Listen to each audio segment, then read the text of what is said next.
नमस्कार, आप देख रहे हैं हेडलाइंस न्यूज। दिन भर की ताज़ा खबरों के लिए अभी सब्सक्राइब करें, साथ में बेल आइकन भी प्रेस कर लें। खबरों में आगे बढ़ने से पहले वीडियो को लाइक जरूर करें और अपने दोस्तों के साथ ज़्यादा से ज़्यादा शेयर करें। और आप किस राज शहर से न्यूज को देख रहे हैं, कमेंट में लिखना ना भूलें। सोमवार को कोर्ट द्वारा नियुक्त एडवोकेट कमीशन ने ज्ञानवापी मस्जिद के सर्वे का काम पूरा कर लिया, लेकिन इस बीच हिंदू पक्ष ने दावा किया है कि मस्जिद परिसर में वजू करने के लिए बने तालाब में शिवलिंग है।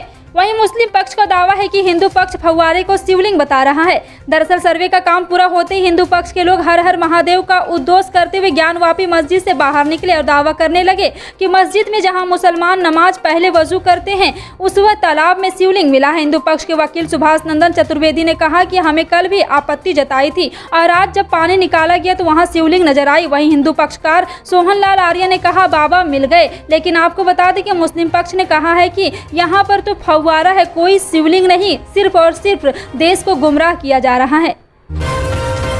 दिल्ली के मुख्यमंत्री और आप संयोजक अरविंद केजरीवाल ने राहुल भट्ट के कत्ल के मामले में एक वीडियो जारी किया है। उन्होंने अपने वीडियो के जरिए कश्मीरी पंडित के लिए चिंता जताई और उनकी सुरक्षा की मांग की। उन्होंने कहा कि कश्मीर उनका घर है, वो वहीं बसना चाहते। केजरीवाल ने कश्मीरी पंडितों के प्रदर्शन पर लाठी चलाने वालों पर भी यहाँ पे आंसू गैस चलाने वाले और गोले दागने को भी गलत बताया है। उन्होंने कहा राहुल भट्ट की हत्या के बाद वहाँ रहने वाले सभी कश्मीरी पंडित डरे हुए हैं। उन्होंने कहा कि जिन अफसरों ने ये किया उन्हें तुरंत बर्खास्त किया जाए। इसके साथ ही केजरीवाल ने जोर दिया कि ये राजनीति करने का नहीं बल्कि कश्मीरी पंडितों को सुरक्षा देने का समय है।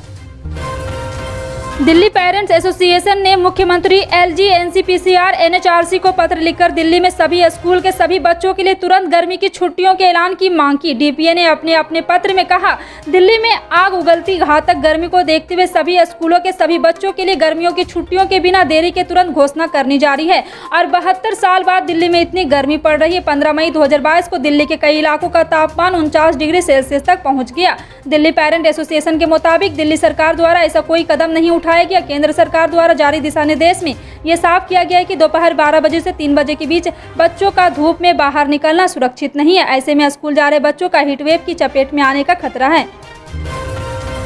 देश में कोरोना का सबसे बड़ा एपिसेंटर महाराष्ट्र रहा है। वहां भी माया नगरी दुबई में और मुंबई स्थित बद से बदतर होती दिखी है, लेकिन अब जमीन पर बड़ा परिवर्तन आया है। मुंबई में कोरोना केस काफी कम हो गए। रोज के 100 से ज्यादा मरीज जरूर आ रहे हैं, लेकिन अस्पताल में भर्ती होने की संख्या कम है। अब बीएमसी ने एक और आंकड़ा जारी कर दावा कर दिया कि मुंबई में इस समय कोरोना के गंभीर मरीज ना के बराबर है। उनके माने तो मार्च 2020 के बाद ये पहली बार है जब मुंबई में कोरोना का कोई भी गंभीर मरीज नहीं है। इस समय केंद्र सरकार की तरफ से गेहूं के निर्यात पर रोक लगा दी गई है। गेहूं के बढ़ते दामों को काबू में लाने के लिए सरकार ने यह फैसला लिया। तर्क दिया जा रहा है कि इस कदम की वजह से बढ़ती महंगाई से राहत मिल सकती है, गेहूं की कीमतों में गिरावट देखने को मिल सकती है। लेकिन जिस फैसले का सरकार और कुछ व्यापारी संगठन स्वागत कर रहे हैं, कई किसान उसी फैसले को खुश नहीं है। किसानों की नजरों में गेहूं के निर्यात पर लगाए गए बैन की वजह से उन्हें भारी नुकसान उठाना पड़ेगा। इसके अलावा क्योंकि सरकार ने अब गेहूं खरीद के नियमों में ढील देने का फैसला लिया है। राजस्थान में अगले साल के अंत में चुनाव है, लेकिन उदयपुर चिंतन शिविर खत्म होने के अगले ही दिन राहुल गांधी राजस्थान आदिवासी बहुल इलाके डूंगरपुर बांसवाड़ा पहुंचे। यहां उन्होंने आदिवासियों की आस्था के केंद्र भुवनेश्वर धाम में दर्शन किया और फिर एक पुल का शिलान्यास कर सभा को संबोधित किया। यह जगह गुजरात से सटी हुई ऐसे माना जा रहा है कि राजस्थान के आदिवासियों के जरिए राहुल गुजरात के आदिवासियों तक संदेश देना चाहते हैं, जहाँ कुछ महीनों में ही चुनावी बिगुल बजने वाला है। भीषण गर्मी के बीच दिल्ली में पानी की समस्या भी मंडराती नजर आ रही है। यानी कि 17 मई की सुबह से ही दिल्ली में लगातार यानी 17 मई की सुबह से दिल्ली के 2 दर्जन से अधिक इलाकों में पानी की सप्लाई प्रभावित हो सकती है। दिल्ली जल बोर्ड ने इस बात की जानकारी दी। दिल्ली के 3 वाटर प्लांट प्रोडक्शन प्रभावित हो गया क्योंकि यमुना का जलस्तर कम हो गया है। ऐसे में दिल्ली जल बोर्ड ने लोगों को सलाह दी है कि जरूरत के हिसाब से वो पानी को स्टोर कर ले। पानी की समस्या को देखते हुए दिल्ली जल बोर्ड ने वाटर इमरजेंसी नंबर जारी किया है। इसके साथ ही कहा है कि रिक्वेस्ट पर वाटर टैंकर्स उपलब्ध होंगे। श्रीलंका में गंभीर आर्थिक संकट के बीच प्रदर्शन और तेज हो गए हैं। धीरे धीरे हालात और बिगड़ते जा रहे हैं। इस बीच स्थिति बेकाबू होता दिखाई दे रहा है। आज रात से ही कर्फ्यू लगाया गया है। जी हां, आपको बता दें कि 8 बजे से मंगलवार सुबह 5 बजे तक कर्फ्यू लगा रहेगा। राष्ट्रपति के मीडिया डिवीजन ने ये जानकारी दी। आजादी के बाद श्रीलंका गंभीर आर्थिक संकट से गुजर रहा है। देश में महंगाई चरम पर है। बिजली संकट के साथ साथ पेट्रोल डीजल समेत रोजाना इस्तेमाल होने वाली चीजों की भारी किल्लत है। जातीय जनगणना को लेकर मुख्यमंत्री नीतीश कुमार ने कहा है कि जल्द ही ऑल पार्टी मीटिंग बुलाई जाएगी और सब लोग बैठकर अपना सुझाव देंगे। उसी के आधार पर अंतिम तैयारी करके कैबिनेट का अप्रूवल देकर जातीय जनगणना राज्य में शुरू कराया जाएगा। इस दौरान उन्होंने नेता प्रतिपक्ष तेजस्वी यादव से हुई 1-to-1 मीटिंग का भी जिक्र किया। सीएम ने कहा कि ये सारी बातें उस दिन मिले थे तो हुई थी। सोमवार को बुद्ध पूर्णिमा के मौके पर नीतीश कुमार पटना के बुद्ध स्मृति पार्क पहुंचे थे। इस दौरान मुख्यमंत्री ने जातीय जनगणना पर कहा है कि सरकार को स्तर पर सारी तैयारी जारी है, पर अंतिम फैसला ऑल पार्टी मीटिंग में ही होगी। प्रधानमंत्री किसान सम्मान निधि स्कीम में अगर आपने भी रजिस्ट्रेशन करा रखा है, 11वीं किस्त का इस्तेमाल कर रहे हैं तो यह आपके लिए जरूरी खबर है। जल्द ही आपके खाते में 11वीं किस्त के 2000 रुपये ट्रांसफर होने वाले हैं। केंद्र सरकार की ओर से किसानों को सालाना 6000 रुपये की आर्थिक मदद दी जाती है। आपने अभी तक अगर ई-KYC अपडेट नहीं कराई तो 31 मई तक करा लें। पहले ई-KYC अपडेट कराने की आखिरी तारीख 31 मई थी, लेकिन अब इसको लेकर 31 मार्च कर दिया गया है। भारतीय किसान यूनियन में रविवार को पड़ी दरार नई नहीं है। भाकियू के संस्थापक चौधरी महेंद्र टिकैत लेकर राकेश टिकैत तक 36 साल में 11 बार ऐसी टूट हो चुकी है, लेकिन अभी तक के इतिहास में बगावत कर अलग लीक खींचने वाले हमेशा हंसिए पर ही रहे। असली भाकियू पर टिकैत परिवार के वर्चस्व को समाप्त नहीं कर पाया। इस बार की दरार और बगावत संगठन के केंद्रीकरण को लेकर हुई। दरअसल 3 कृषि कानून के खिलाफ दिल्ली बॉर्डर पर चले लंबे किसान आंदोलन ने भाकियू को जहां नई ताकत दी, वहीं भाकियू के प्रवक्ता राकेश टिकैत देश स्तरीय खास पहचान भी थी। किसान आंदोलन के बाद से राकेश टिकैत ने इर्द गिर्द भी भाकियू की सारी ताकत दिखने लगी।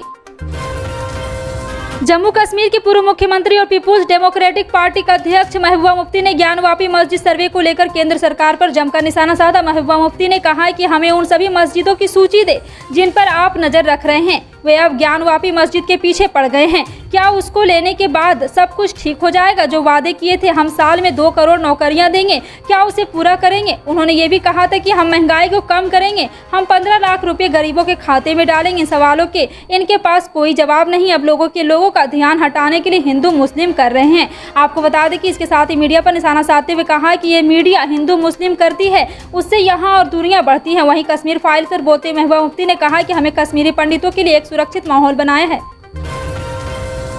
प्रधानमंत्री नरेंद्र मोदी वीडियो मंगलवार यानी कि 17 मई की सुबह 11 बजे वीडियो कॉन्फ्रेंसिंग के माध्यम से भारतीय दूरसंचार नियामक प्राधिकरण के रजत जयंती समारोह को चिन्हित करने के लिए एक कार्यक्रम को संबोधित करेंगे।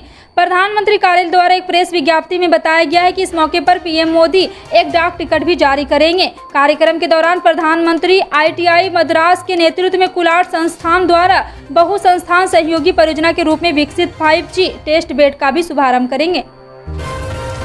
गुजरात के राजकोट में सोमवार को कीमतों में वृद्धि के खिलाफ प्रदर्शन कर रहे करीब 30 कांग्रेसी कार्यकर्ताओं को हिरासत में ले लिया गया। कई प्रदर्शनकारियों को सब्जियों से बनी माला पहने देखा गया, जबकि अन्य ने सत्ताधारी भाजपा और मूल्य वृद्धि के खिलाफ नारे लिखी तख्तियां ले रखी थी। कुछ प्रदर्शनकारियों ने गैस सिलेंडर और ईंधन पंपों के कट आउट ले रखे थे। कांग्रेस के एक पदाधिकारी ने कहा, प्रदर्शन का नेतृत्व पार्टी के राजकोट शहर अध्यक्ष अर्जुन कटारिया ने किया। कटारिया ने कहा, लोगों की परेशानी के बीच चैन की नींद सो रही भाजपा सरकार को जगाने के लिए इस प्रदर्शन का आयोजन किया गया था। देश में कोरोना के मामलों में एक बार फिर लगातार गिरावट देखी जा रही। पिछले एक सप्ताह के भीतर कोरोना के दैनिक आंकड़ा 3000 से भी कम रहा। वहीं पिछले 24 घंटों में कोरोना के 2202 नए मामले सामने आए। इस बीच कोरोना के संक्रमित 2550 लोगों की ठीक किया जा चुका है। देश में संक्रमण से उपचार करा रहे लोगों की संख्या घटकर 17000 के करीब हो गई। लेकिन जो लोग पहले कोरोना के गंभीर संक्रमण से गुजर चुके, उनकी जिंदगियां अभी भी सामान्य नहीं हो पाई है। साल का पहला चंद्र ग्रहण अब खत्म हो गया है। चंद्र ग्रहण सोमवार सुबह 8:59 पर शुरू हुआ और सुबह 10:30 बजे खत्म हुआ। इस ग्रहण के कई देशों में देखा गया, हालांकि भारत में यह नहीं दिखा है और ना ही इसका कोई प्रभाव पड़ा। अर्जेंटीना में चंद्र ग्रहण का अलग नजारा देखने को मिला। वहां ग्रहण का बल्ट मूनो का नजारा भी देखने को मिला है। और आपको बता दें कि यह चंद्र ग्रहण का वीडियो भी वायरल हो रहा है। और ये चंद्र ग्रहण खास तौर से दक्षिणी पश्चिमी एशिया, दक्षिणी पश्चिम यूरोप, अफ्रीका, उत्तरी अमेरिका के अधिकांश हिस्सों में देखा गया है। किसानों की तर्ज पर अब महिलाओं को भी आर्थिक मदद के लिए केंद्र सरकार ने स्कीम शुरू की है, जिसके तहत महिलाओं के खाते में 6000 रुपये केंद्र सरकार जमा करेगी। सरकार का उद्देश्य ऐसी महिलाओं को आत्मनिर्भर बनाना है जिनके पास कोई भी रोजगार का साधन नहीं है। प्रधानमंत्री मातृत्व योजना के माध्यम से मां अपने शिशु की देखभाल कर सकती है। स्कीम के तहत केंद्र सरकार ये पैसा महिलाओं के खाते में 3 किस्तों में ट्रांसफर करती है। योजना में आवेदन करने के लिए आपको कुछ डॉक्यूमेंट संबंधित विभाग में जमा कराने होते हैं। उसके बाद आप योजना का लाभ आसानी से उठा सकते हैं।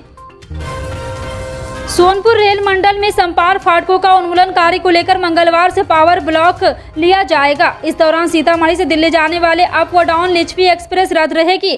कई ट्रेन परिवर्तित समय से चलेगी। सोनपुर मंडल के छपरा ग्रामीण सोनपुर रेलखंड के बीच संपार फाटक के उन्मूलन के लिए running line, precast box, up and down line में 17, 24, 31 मई एवं 7 जून को ट्रैफिक एवं पावर ब्लॉक किया जाएगा। महंगाई की आग में झुलस रहे आम आदमी के लिए थोड़ी सी राहत हरी सब्जियां दे रही है। चंद महीने पहले तक 60 से 80 रुपये प्रति किलो के भाव से बिकने वाली सब्जियों की कीमतों में भारी गिरावट आई है। नेनुआ, भिंडी, तुरई, करेला, लौकी के भाव औंधे मुंह गिरकर गांव कस्बों के खुदरा बाजारों में 5 रुपये पर आ गए हैं, जबकि शहरों में अभी भी हरी सब्जियां 20 से 30 रुपये किलो तक बिक रही है।